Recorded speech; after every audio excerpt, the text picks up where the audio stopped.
This method can help answer key questions in the biomedical field, such as understanding the phenotype of biologically relevant cell populations. The main advantage of this technique is that it allows an individual with no programming experience to analyze their cytometry data with the latest in high-dimensional techniques.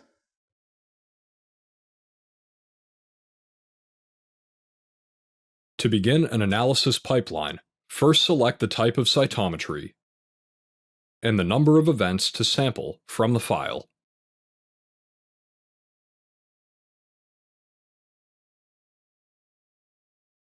Next, click Gate Population, select the cell populations of interest, and enter the percentage of events for downstream analysis.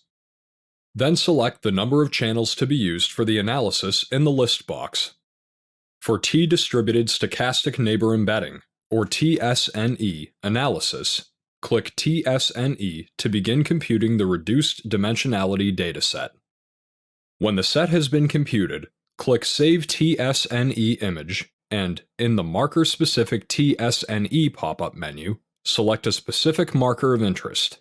A figure will appear showing a heat map representation of the t-SNE plot that can be saved for figure generation.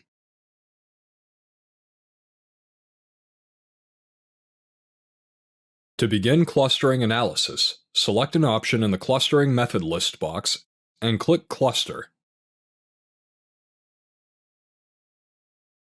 To sort the clusters by a marker of interest, select the appropriate corresponding option from the Sort pop-up menu and click Ascending, Descending to update the list of clusters in the Clusters Filtration list box. To set a minimum threshold value